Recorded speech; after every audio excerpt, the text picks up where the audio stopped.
Johnson talks about the poem itself moves from light to darkness, paralleling its thematic movement as a whole from faith to disillusionment, or from the wholly literal to the wholly metaphorical, from small abstractions to large ones, from past to present. Dover Beach by Matthew Arnold. Now, before getting into the poem, it is important to know a little bit about Matthew Arnold, and also it's important to know a little bit of context about Victorian England as well, because he was brought up into Victorian England. Now let's get into it. So Matthew Arnold was a man of contradiction. He was very rigid sometimes, and also traditional, and also conservative. Dualities existed in himself, his personal history, and also his poems as well. We can see contrast, we can see paradox, we can see dualities all over this man. This man is both a poet and also a critic. He is known as the sage of the Victorian England. He was born in 1822 and he died 1888. Matthew Arnold was actually he was birthed into Romantic England. However, he grew up and was brought up in Victorian England. So we can see this kind of historical dualities in him as well, because Victorian England is a response to the Romantic England, as it's always been, as Romantic England was a response to neoclassical England. So this Victorian England and Romantic England was far away. It was like the sun and the moon. It was like light and darkness. Romanticism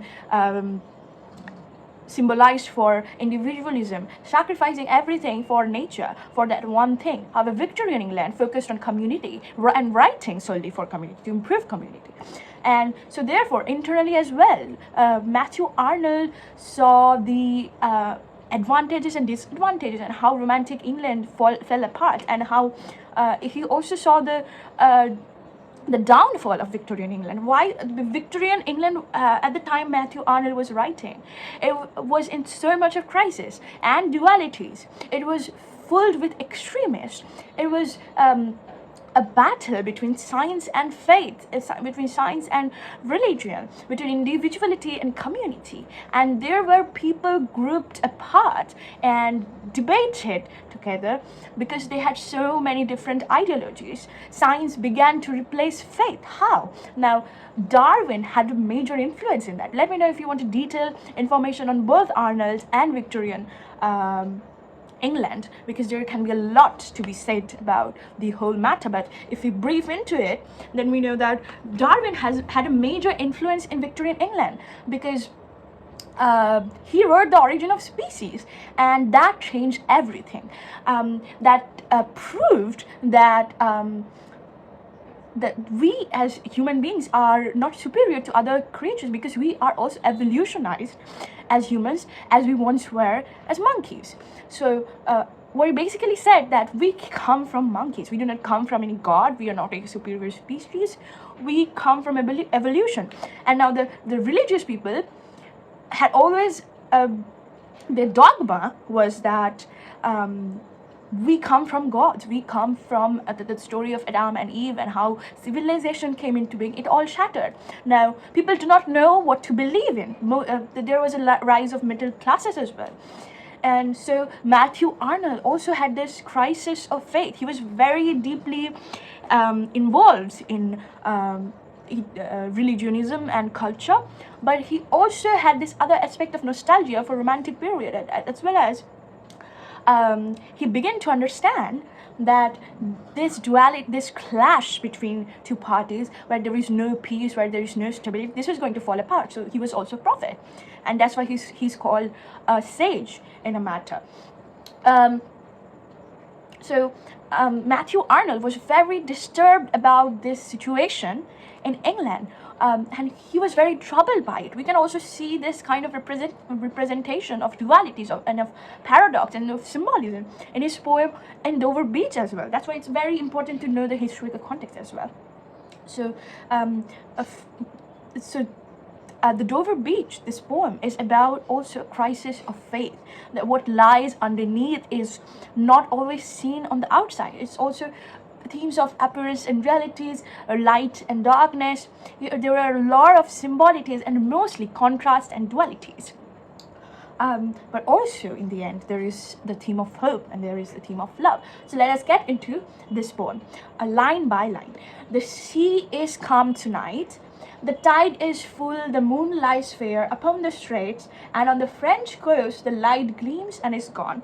The cliffs of England stand glimmering and vast out in the tranquil bay. Come to the window, sweet is the night air. Now, until this poem, if we read the poem, we are decepted into thinking that this is a romantic poem, but kind of it is, because if you have read romantic poems, we will see that the descriptions of nature are quite like this. Why? Because there is a historical duality in Matthew Arnold as well. He was brought up into the romantic, he was given birth to in romantic period. He has seen romantic period, its downfalls, its upgradations. So he has a nostalgic attachment to it, and he has grown up into Victorian England. So there is a duality in Matthew Arnold's personal history as well.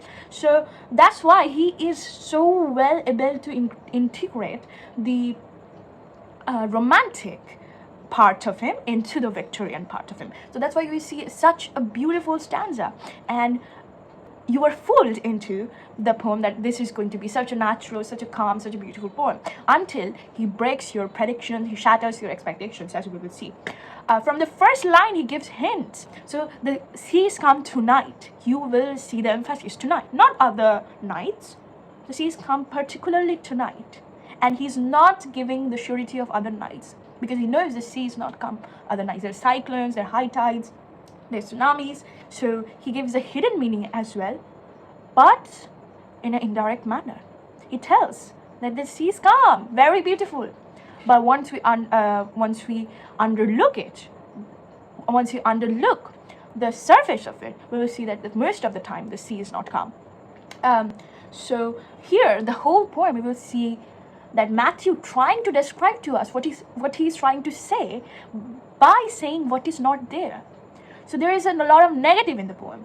He could have said directly, but he's not saying it directly. So the next line, the tide is full, the moon lies fair. It is a very normal line. The tide is full, very full, and the moon lies fair. We know tide happens because of the gravitational pull of the moon, and the moon lies fair means it's white, it's serene. Fair is a symbol for peace, for tranquility, for softness, right? Upon the straits, the moon lies fair upon the straits. So here, upon the straits mean, we have to know a little bit of context here. So the straits means narrow passage of water. So the Dover beach is a very interesting beach. The water divides England and France.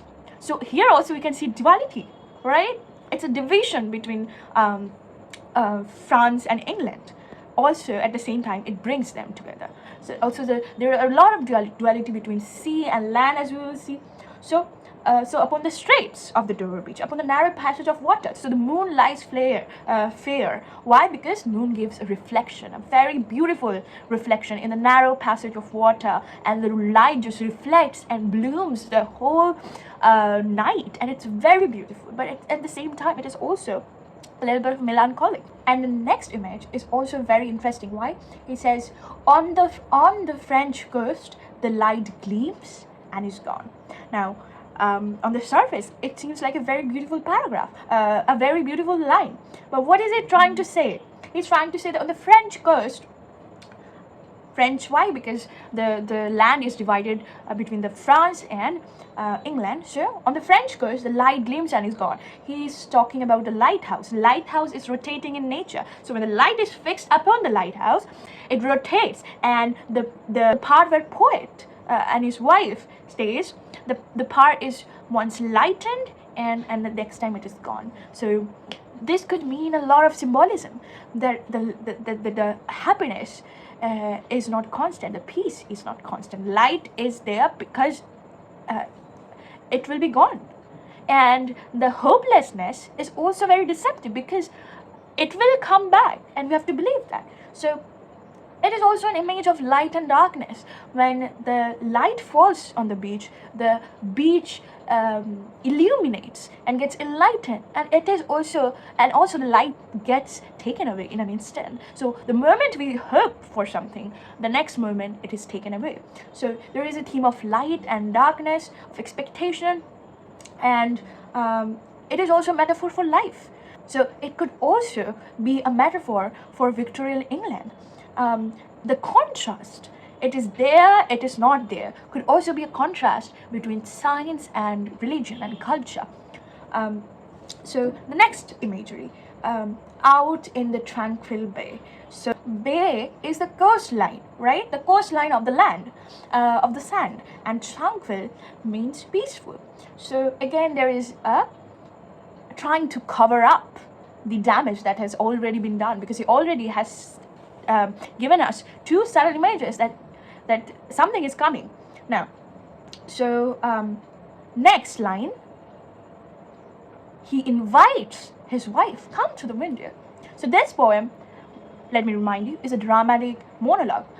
Because it is not a drama, it could also be called as a poetic monologue, because the poet is actually talking. If you put it into a stage, the poet is the only one who will be talking to the audience. So this is the form of dramatic monologue. Next, so in this line, now all of a sudden we have a visitor. Now we were alone with the poet. He invites his wife, come to the window, sweet is the night air. Okay, so before, until this line, we were talking about sight, right? We are talking about how beautiful the moon is, how the sea is calm. We can see it. Okay, so the whole poem is filled with imageries and metaphors of senses, of sights, of sounds, of smell. So yeah, until this moment, we have seen that he's only giving us visual imageries. Now all of a sudden, he says, sweet is night air. He can feel the aroma of the whole atmosphere into his, he can feel the aroma of the whole atmosphere. He feels the night air is very sweet, very calming. So now all of a sudden, we get the imagery of smell as well. So sight, then smell. Only from the long line of spray where the sea meets the moon-blanched land. Now, the long line of spray is the borderline where the sea and the land mixes, where the sea meets the blanched land. So he's trying to say that there is a borderline between them. They cannot be mixed together. The sea meets the moon-blanched land. Why moon-blanched? Moon-blanched means white. So the moon is reflecting on the beach. So it is turning white in the night time. And the sea means the moon-blanched land, moon-soaked land. So here we can see the contrast between sea and land. So the sea and the land could be symbolism of light and darkness. The sea and the land could be the conflict between science and religion, because they cannot meet together. They're like oil and water. So the sea and land imagery or conflict could be the representation of the Victorian England, where there was always a conflict, always a clash. Now this will be represented in the court, I tell you, from a criticism. The sea in particular evokes a rich variety of symbolic values, sense of time and constant change, of vitality, the waters of baptism and birth, and also a sense of blankness, formlessness, and mystery. So the sea imagery will always be linked with religion. So from the next line, we see, listen. Already the tone of the poem has changed from the poem has entirely changed. The tone of the poem has changed, and we can actually think of dividing the stanza into two different ideas. Listen, you hear the grating roar? Now we have another sense included, don't we? Now there is an added element of hearing. Okay, you hear the grating roar of pebbles which the waves draw back and fling at their return. Up the high strand, begin and cease and then again begin with tremulous cadence slow and bring the eternal note of sadness in. Grating roar means that harsh and jarring and unpleasant. So why grating roar?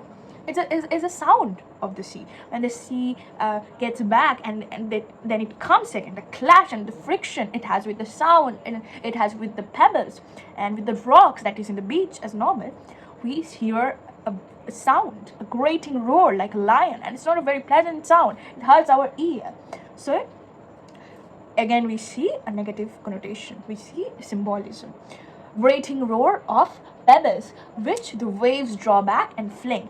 As if, do you also see a bit of symbolism here? The pebbles are, as if the pebbles are tortured, like Sisyphus, like it's an unending process. The pebbles will always be there, and the waves will strike them again and again and again. So the sea is striking the land again and again and again, but the land to change the land, but the land is not changing. Whenever the land goes out of hand, the sea is like a teacher, a religious teacher maybe. So it's an eternal process, like Sisyphus when he carries the bowl, or Lucifer, Sisyphus, Lucifer. There is also again that imagery similar to the lighthouse. The light comes, gleams, and is gone, and again the waves draw back and then again come back and then again flame. So we see the parallel imagery here, the same type of imagery, just two. So the waves draw back and fling. It is not constant.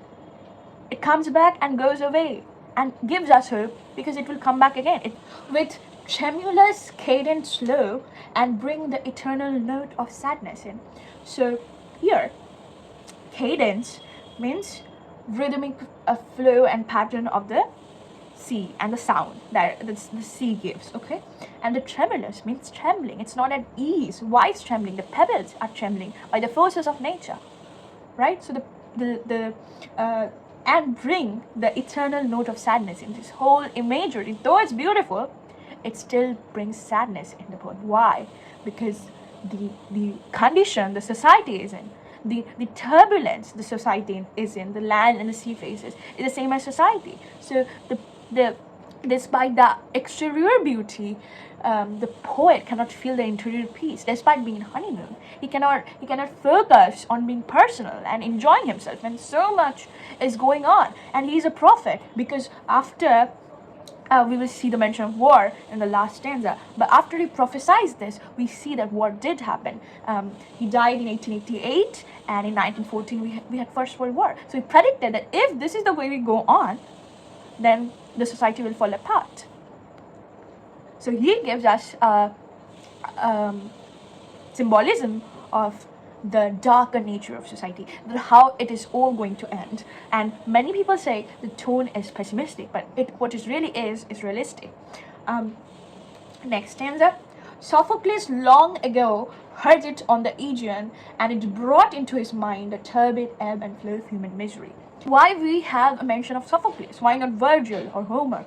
Because Sophocles was a king of tragedy. If you have read Oedipus, you will know that Sophocles was the king of tragedy. All he wrote about was human misery and tragedy. So the poet brings an indirect simile here, that Sophocles, maybe like him, long ago, centuries and centuries ago, heard it on the Aegean, what he is hearing today. He tells that no matter what age you are in, he's addressing us, the 21st century, that if you are on the shore, you will also hear it. So he gives us an universal symbolism here, that if Sophocles heard it and if Arnold hears it, we will hear it too. Because what does he hear? He hears the misery, the human misery, the urge to believe in the exterior and never look into the interior. So what the science and extremist technology was doing, that they were overlooking the human nature of it, and the change was very fast. The industrialization, Matthew was very much upset with it, that how the society was falling apart because of the rapid growth. He was not against the growth. He thought that the growth could happen, he wanted the growth to happen without conflict, without losing the faith of the religion and seeking its guidance. So human misery, humans were exploited, the slave trade was going on. So he thought that Sophocles, who was the king of tragedy, he must have also felt it, because so Sophocles also here is the allusion. He wants to feel connected to Sophocles. He wants to feel related because nobody understands him. He wants to feel a personal connection with someone, and he can only link himself to Sophocles, who know what true tragedy is. Sophocles, the mention of Sophocles also gives us another shade of his character, because he didn't respect anything better than the classics. He respected Shakespeare and very few poets he respected, and a lot he rejected. He rejected Chaucer, he rejected the Hamlet of Shakespeare, he even criticized his own poem because he thought it was not too serious. So as the mention of Sophocles gives us an symbolism that how much he was dedicated into the classical writer, the Homer, Sophocles, and then Ovid. So we can give it a mention here. So Aegean is also a symbolism.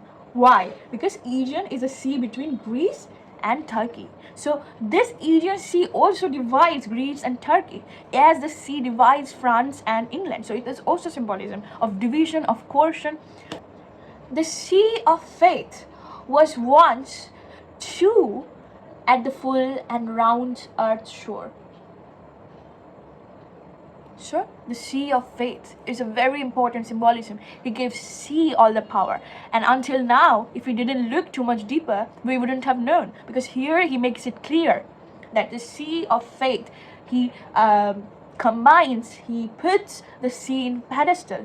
He gives us this sense that the sea of faith means religion, means structure, means devotional guidance, right? The sea of faith, and it undermines the land.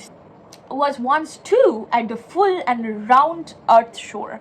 So here we can see a melancholy quality, a nostalgic quality. What he says, the sea was once also too full and too round, and it was too lively on the earth shore. What he talks about is his love for the classical times. So he talks about when he talks about also this nostalgic nature of the past.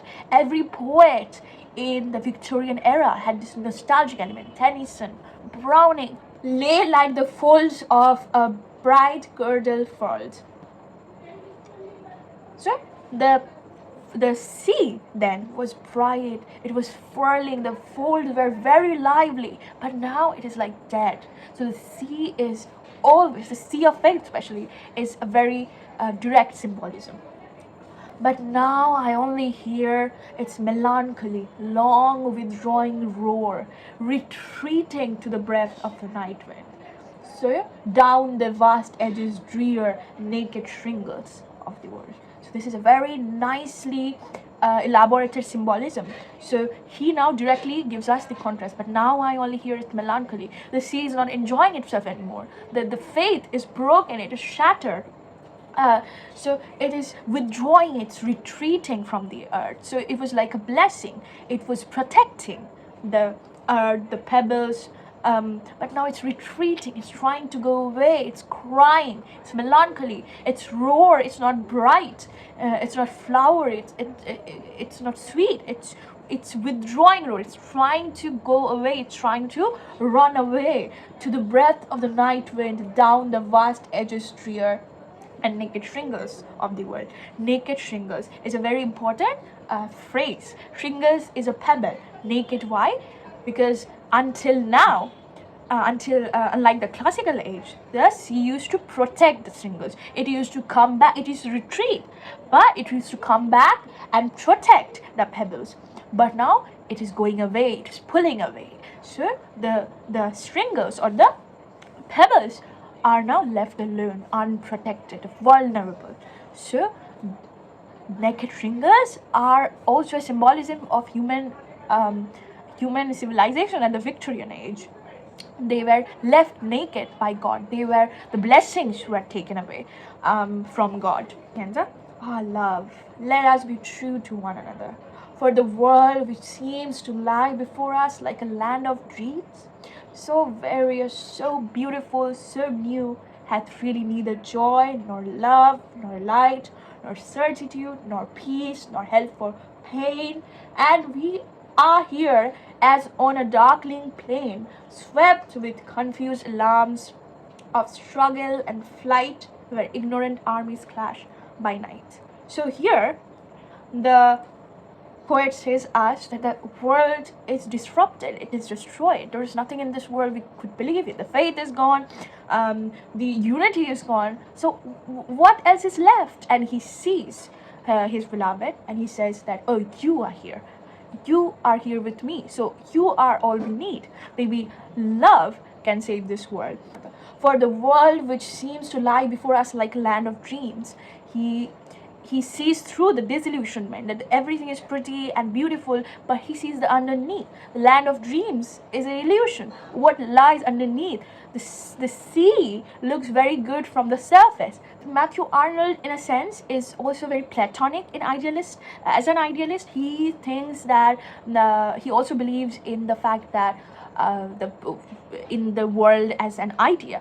So he believes in ideas more than he believes in thoughts or materials. So he thinks the world is an ideas, the illusionary dream that is not true, that is not permanent, that is not constant, that will eventually get shattered and will wake up to reality to receive pain. So let us just accept pain and let us be happy and be grateful that we are here with one another. So there is this theme of love, there is this theme of unity, and we are here on a darkling plain, dark plain. We are here. This is the reality. The reality is cruel, it is not beautiful, it is not light, but it is very violent, not peaceful. Swept, now the last two lines of the poem, swept with confused alarms of struggle and flight, where ignorant armies clash by night. So here we can give the mention of the prophecy, prophesied war before it happened, the allusion of Peloponnesian War, which happened in 415 to 4 BC.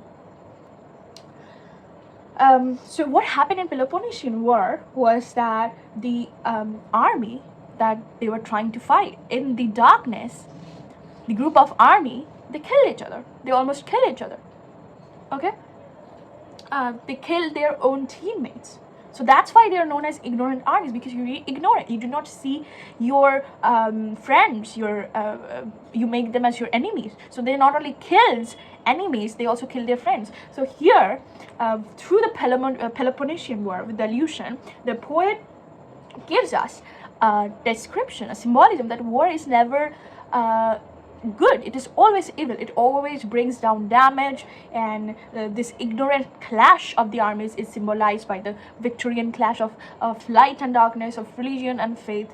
And he prophesies that this clash will not bring any unity. It will only tear the society down and apart from each other. It will fragment the society very soon. So I will now quote some critical analysis of this poem. Johnson talks about the poem itself moves from light to darkness, paralleling its thematic movement as a whole from faith to disillusionment, or from the wholly literal to the wholly metaphorical, from small abstractions to large ones, from past to present. So I am quoting from the essay Psychological Depths and Dover Beach by Norman N. Holland. Here, we say, I'm quoting, the dualism of the poem shows in the structure as well. Each of the four stanzas divides quite markedly into two parts. In stanza 1, 3, and 4. The first part is quite hopeful. The second undercuts illusion with reality. In every sense, illusion is presented in terms of sight and reality in terms of sound. So what we see is an illusion, but what we hear is actually the truth. So you have to move between. We have to move through the illusion into the truth. So Krieger, the critic, says the shift from the first stanza to the second represents a shift from the here and now to everywhere and always. So with this, we end this video. Subscribe.